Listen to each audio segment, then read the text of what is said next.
Hi hello ನಮಸ್ಕಾರ. ಯಾರೆಲ್ಲ ಈ ವಿಡಿಯೋ ನೋಡ್ತಾ ಇದ್ದೀರೋ ಅವರೆಲ್ಲರಿಗೂ ನಮಸ್ಕಾರ. ನಾನು ಇವತ್ತಿನ ಈ ವಿಡಿಯೋದಲ್ಲಿ ಪುರಾಣದಲ್ಲಿ ಬರುವಂಥ ಒಂದಷ್ಟು ಸಣ್ಣ ಕಥೆಗಳ ವಿವರಣೆಯನ್ನು ಈ ವಿಡಿಯೋದಲ್ಲಿ ಮಾಡ್ತೀನಿ. ಹಾಗಾದರೆ ನಾನು ಇವತ್ತು ಈ ವಿಡಿಯೋದಲ್ಲಿ ಹೇಳಕೊರಟಿರೋ ಪುರಾಣದ ಕಥೆ ಯಾವುದಪ್ಪ ಅಂತಂದರೆ, ಇಲ್ಲಿ ಅಂಬರೀಷ ಅನ್ನೋ ಒಬ್ಬ ರಾಜ ಮತ್ತು ದುರ್ವಾಸ ಮುನಿಗಳ ನಡುವೆ ನಡೆಯುವಂಥ ಒಂದು ವಿಶೇಷವಾದ ಸ್ವಾರಸ್ಯಕರವಾದ ಒಂದು ಸಂಗತಿಯನ್ನು ಇಲ್ಲಿ ಹೇಳ್ತೀನಿ. ಈ ದುರ್ವಾಸ ಮುನಿಗಳ ಬಗ್ಗೆ ನೀವೆಲ್ಲ ಕೇಳಿರ್ತೀರ. ಇವರು ಮಹಾಭಾರತದಲ್ಲಿ ಬರೋ ಅಂಥ ಒಂದು ವಿಶೇಷವಾದ ಪಾತ್ರ. ಮತ್ತು ಇವರಿಗೆ ತುಂಬ ಕೋಪ ಜಾಸ್ತಿ. ಇವ್ರಿಗೆ ಬೇಜಾರಾಗುವಂಥ ಯಾವುದಾದ್ರೂ ಸನ್ನಿವೇಶಗಳು ನಡೆದ್ರೆ ಮತ್ತು ಇವ್ರಿಗೆ ಅವಮಾನ ಆಗುವಂಥ ಯಾವುದಾದ್ರೂ ಘಟನೆಗಳನ್ನು ನಡೆದ್ರೆ ಇವರು ತುಂಬ ಕೋಪವನ್ನು ಮಾಡ್ಕೋತಾರೆ. ಕೋಪದ ಜೊತೆಗೆ ಶಾಪವನ್ನು ಕೊಡೋಷ್ಟು ಬಲಿಷ್ಠರು ಈ ದುರ್ವಾಸ ಮುನಿಗಳಾಗಿರ್ತಾರೆ. ಇಂಥ ದುರ್ವಾಸ ಮುನಿಗಳು ಮತ್ತು ಅಂಬರೀಷನ ರಾಜನ ನಡುವೆ ಏನೆಲ್ಲ ನಡೆಯುತ್ತೆ ಅನ್ನೋದನ್ನು ನಾನು ಇಲ್ಲಿ ಹೇಳ್ತೀನಿ. ಹಾಗಾದರೆ ಏನು ಅಂದರೆ, ಒಂದ್ಸಲ ಈ ಅಂಬರೀಷ ಅನ್ನೋ ರಾಜ ತಪಸ್ಸನ್ನು ಮಾಡ್ತಾ ಇರ್ತಾನೆ. ಸುಮಾರು ವರ್ಷಗಳ ಕಾಲ ತಪಸ್ಸನ್ನು ಮಾಡಿ ಇನ್ನೇನು ತಪಸ್ಸು ಮುಗಿಯೋದಕ್ಕೆ ಇನ್ನೊಂದು 3-4 ದಿನ ಮಾತ್ರ ಕಾಲಾವಕಾಶ ಇರುತ್ತೆ. ಆ ಟೈಮಲ್ಲಿ ಈ ಅರಮನೆಯಲ್ಲಿರುವಂಥ ಎಲ್ಲ ಋಷಿ ಮುನಿಗಳು ರಾಜನ ಹತ್ರ ಬಂದು, ಪ್ರಭು, ನಿಮ್ಮ ತಪಸ್ಸು ಮುಗಿದಿದೆ ಮತ್ತು ನೀವು ಉಪವಾಸವನ್ನು ಮಾಡ್ತಾ ಇದ್ರಿ, ಆ ಉಪವಾಸವನ್ನು ನೀವು ಇಂದಿಗೆ ನಿಲ್ಲಿಸ್ಬೇಕು. ಅದಕ್ಕೆ ಒಂದಷ್ಟು ವಿಧಾನಗಳಿದ್ದಾವೆ, ಅವುಗಳೆಲ್ಲನೂ ಮಾಡೋದ್ರ ಮೂಲಕ ನೀವು ನಿಮ್ಮ ಉಪವಾಸವನ್ನು ನಿಲ್ಲಿಸಿ ಅಂತೇಳಿ ಋಷಿ ಮುನಿಗಳು ಹೇಳ್ತಾರೆ. ಸರಿ ಆಯಿತು ಅಂತೇಳಿ ಅಂಬರೀಷ ರಾಜ ಎಲ್ಲ ಪೂಜೆ ಪುನಸ್ಕಾರಗಳು ಯಜ್ಞ ಯಾಗಾದಿಗಳನ್ನು ಮಾಡಿ ಉಪವಾಸವನ್ನು ಮುಗಿಸೋಣ ಅಂತೇಳಿ ಊಟ ಮಾಡೋಕ್ಕೆ ಕೂತ್ಕೋತಾರೆ. ಅದೇ ಟೈಮಲ್ಲಿ ಈ ದುರ್ವಾಸ ಮುನಿಗಳ ಪ್ರವೇಶ ಆಗುತ್ತೆ. ಅಲ್ಲಿಗೆ ಬಂದಂಥ ದುರ್ವಾಸ ಮುನಿಗಳು, ಏ ರಾಜ, ನೀನು ಊಟ ಮಾಡೋದನ್ನು ನಿಲ್ಲಿಸು, ನಾನು ಈಗ ಹೋಗಿ ಸ್ನಾನ ಮಾಡಿಕೊಂಡು ಬರ್ತೀನಿ, ಬಂದಮೇಲೆ ಇಬ್ಬರು ಒಟ್ಟಿಗೆ ಊಟ ಮಾಡೋಣ, ಅಲ್ಲಿವರೆಗೂ ಸ್ವಲ್ಪ ಹೊತ್ತು ಕಾಯಿ ಅಂತೇಳಿ ದುರ್ವಾಸ ಮುನಿಗಳು ಸ್ನಾನ ಮಾಡೋಕ್ಕೆ ಅಂತೇಳಿ ಹೋಗ್ತಾರೆ. ಈ ಅಂಬರೀಷ ರಾಜ ಅವರ ಬರುವಿಕೆಗೋಸ್ಕರ ಕಾಯ್ತಾ ಇರ್ತಾನೆ. ಸುಮಾರು ಹೊತ್ತಾಗುತ್ತೆ, 1 ಗಂಟೆ 2 ಗಂಟೆ 3 ಗಂಟೆ ಆಗುತ್ತೆ, ಒಂದು ದಿನ ಪೂರ್ತಿ ಕಳೀತಾ ಬರುತ್ತೆ. ಆದರೂ ಕೂಡ ಸ್ನಾನಕ್ಕೆ ಅಂತ ಹೋಗಿದ್ದಂಥ ದುರ್ವಾಸ ಮುನಿಗಳು ವಾಪಸ್ಸು ಬರೋದಿಲ್ಲ. ಆಗ ಅಲ್ಲೇ ಇದ್ದಂಥ ಎಲ್ಲ ಋಷಿ ಮುನಿಗಳು ಅಂಬರೀಷ ರಾಜನಿಗೆ ಹೇಳ್ತಾರೆ, ಪ್ರಭು, ಸಮಯ ಆಗ್ತಾ ಬಂತು, ನೀವು ಈಗ ಏನಾದರೂ ಉಪವಾಸ ಕಾರ್ಯವನ್ನು ಮುಗಿಸ್ತಾ ಇದ್ದರೆ ಮತ್ತೆ ಇಂಥ ಒಳ್ಳೆ ಅವಕಾಶ ಸಿಗೋದಿಲ್ಲ. ಅದಕ್ಕೆ ಅವ್ರು ಆಮೇಲೆ ಬರ್ತಾರೆ, ಅಷ್ಟೊತ್ತಿಗೆ ನೀವು ಊಟ ಮಾಡೋದ್ರ ಮೂಲಕ ನಿಮ್ಮ ಉಪವಾಸವನ್ನು ಮುಗಿಸಿ ಅಂತೇಳಿ ಅಲ್ಲಿದ್ದಂಥ ಎಲ್ಲ ಋಷಿಗಳು ಹೇಳ್ತಾರೆ.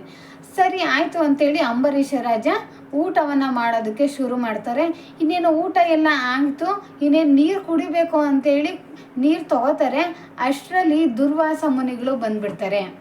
ಬಂದು ಅಲ್ಲಿ ನಡೆದಿದ್ದಂತೆಲ್ಲವನ್ನು ನೋಡಿ ದುರ್ವಾಸ ಮುನಿಗಳು ಕೋಪವನ್ನು ಮಾಡಿಕೊಂಡು ಆ ರಾಜನಿಗೆ ಬೈಯೋದಕ್ಕೆ ಶುರು ಮಾಡ್ತಾರೆ. ನಾನು ಬರ್ತೀನಿ ಅಂತ ಹೇಳಿ ಹೋಗಿದ್ದೆ ತಾನೆ, ಆದರೂ ನೀನು ಯಾಕೆ ನನ್ನ ಮಾತಿಗೆ ವಿರುದ್ಧವಾಗಿ ಊಟವನ್ನು ಮಾಡಿದೆ, ನೀನು ಮಾಡಿದ್ದು ತಪ್ಪು ಅಂತೇಳಿ ಅಂಬರೀಷ ರಾಜನ ಮೇಲೆ ಕೋಪವನ್ನು ಮಾಡ್ಕೊಳ್ಳೋದ್ರ ಮೂಲಕ ಅವ್ರಿಗೆ ಶಾಪವನ್ನು ಕೂಡ ಕೊಡ್ತಾರೆ. ಆಗ ಈ ಅಂಬರೀಷ ತಾನು ಏನು ತಪ್ಪೇ ಮಾಡಿಲ್ಲ, ಆದರೂ ಇವರ ಕೋಪಕ್ಕೆ ಇವರ ಶಾಪಕ್ಕೆ ನಾನು ಯಾಕೆ ಗುರಿಯಾಗಬೇಕು ಅಂತೇಳಿ ಈ ಅಂಬರೀಷ ರಾಜ ಒಂದ್ಸಲ ತಪಸ್ಸನ್ನು ಮಾಡಿ ವಿಷ್ಣುವಿನಿಂದ ಸುದರ್ಶನ ಚಕ್ರವನ್ನು ವರವಾಗಿ ಪಡ್ಕೊಂಡಿರ್ತಾನೆ. ಆ ಸುದರ್ಶನ ಚಕ್ರದ ಮೂಲಕ ತನ್ನನ್ನು ತಾನು ರಕ್ಷಣೆ ಮಾಡ್ಕೊಳ್ಳೋ ಅಂಥ ಕೆಲಸವನ್ನು ಅಂಬರೀಷ ರಾಜ ಮಾಡ್ತಾನೆ. ಆಗ ಒಂದಷ್ಟು ಮಂತ್ರಗಳನ್ನು ಪಠಿಸ್ತಾರೆ ಈ ರಾಜರು. ಆಗ ಸುದರ್ಶನ ಚಕ್ರ ಪ್ರತ್ಯಕ್ಷ ಆಗಿ ಆ ದುರ್ವಾಸ ಮುನಿಗಳ ಮೇಲೆ ದಾಳಿಯನ್ನು ಮಾಡುತ್ತೆ.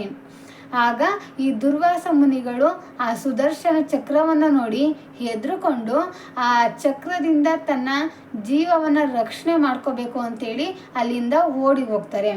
ಆದರೆ ಈ ಸುದರ್ಶನ ಚಕ್ರ ಅವ್ರ ಹಿಂದೆ ಹೋಗ್ತಾ ಇರುತ್ತೆ. ಆಗ ಈ ದುರ್ವಾಸ ಮುನಿಗಳು ಈ ಬ್ರಹ್ಮ ಮತ್ತು ಮಹೇಶ್ವರರ ಹತ್ರ ಹೋಗಿ ಕೇಳ್ಕೊತಾರೆ, ನೀವೇ ನನ್ನನ್ನು ಕಾಪಾಡಬೇಕು, ಭೂಲೋಕದಲ್ಲಿ ಅಂಬರೀಷನ ಜೊತೆ ಇಷ್ಟೆಲ್ಲ ನಡೀತು, ಈಗ ಈ ಸುದರ್ಶನ ಚಕ್ರ ನನ್ನ ಪ್ರಾಣವನ್ನು ತೆಗೆಯೋಕೆ ಬರ್ತಾ ಇದೆ, ನೀವು ಹೇಗಾದರೂ ಮಾಡಿ ಅದರಿಂದ ನನ್ನನ್ನು ಕಾಪಾಡಬೇಕು ಅಂತ ಹೇಳಿ ದುರ್ವಾಸ ಮುನಿಗಳು ಬ್ರಹ್ಮ ಮತ್ತು ಮಹೇಶ್ವರರ ಹತ್ರ ಕೇಳ್ಕೊತಾರೆ. ಆಗ ಅವರಿಬ್ಬರು ನಮ್ಮಿಂದ ಸಾಧ್ಯ ಇಲ್ಲ, ಯಾಕಂದರೆ ಇದು ವಿಷ್ಣುವಿನ ಚಕ್ರ, ಅದರಲ್ಲೂ ಅಂಬರೀಷ ತುಂಬ ಭಕ್ತಿ ಮತ್ತು ತಪಸ್ಸನ್ನು ಆಚರಣೆ ಮಾಡಿ ಪಡ್ಕೊಂಡಿರೋವಂಥ ವರ, ಇದನ್ನು ನಾವೇನು ಮಾಡೋಕ್ಕಾಗಲ್ಲ, ನಿನ್ನನ್ನು ರಕ್ಷಣೆ ಮಾಡೋದಕ್ಕೆ ನಮ್ಮಿಂದ ಆಗೋದಿಲ್ಲ, ನಮ್ಮನ್ನು ಕ್ಷಮಿಸ್ಬಿಡು ಅಂತೇಳಿ ಅವರಿಬ್ಬರು ಹೇಳ್ತಾರೆ. ಆಗ ದುರ್ವಾಸ ಮುನಿಗಳು ಹೇಗಾದರೂ ಮಾಡಿ ನಾನು ಬದುಕಬೇಕು, ನನ್ನನ್ನು ರಕ್ಷಣೆ ಮಾಡ್ಕೋಬೇಕು ಅಂತೇಳಿ ವೈಕುಂಠದಲ್ಲಿ ಇದ್ದಂಥ ವಿಷ್ಣುವಿನ ಹತ್ರ ಓಡಿ ಹೋಗ್ತಾರೆ. ಹೋಗಿ, ಏ ವಿಷ್ಣು ಪ್ರಭು, ನಿನ್ನ ಈ ಸುದರ್ಶನ ಚಕ್ರ ಇವತ್ತು ನನ್ನನ್ನು ಕೊಲ್ಲೋದಕ್ಕೆ ಬರ್ತಾ ಇದೆ, ಹೇಗಾದರೂ ಮಾಡಿ ನೀನೇ ನನ್ನನ್ನು ಕಾಪಾಡಬೇಕು ಅಂತೇಳಿ ಕೇಳ್ಕೊತಾರೆ. ಆಗ ವಿಷ್ಣು ಹೇಳ್ತಾರೆ, ಇದು ನನ್ನದೇ ಇರ್ಬೋದು, ಆದರೆ ಈಗ ಇದು ಅಂಬರೀಷನ ಹತ್ರ ಸೇರ್ಕೊಂಡಿದೆ, ಆದ್ದರಿಂದ ನೀನು ಆತನನ್ನೇ ಹೋಗಿ ಕೇಳಿಕೊಂಡು ಅವನಿಂದನೇ ರಕ್ಷಣೆ ಪಡಿಬೇಕೇ ಹೊರತು ನನ್ನಿಂದ ನಿನ್ನನ್ನು ರಕ್ಷಣೆ ಮಾಡೋದಕ್ಕೆ ಆಗೋದಿಲ್ಲ ಅಂತೇಳಿ ವಿಷ್ಣು ಕೂಡ ಅಲ್ಲಿಂದ ದುರ್ವಾಸ ಮುನಿಗಳನ್ನು ಕಳಿಸ್ಬಿಡ್ತಾರೆ.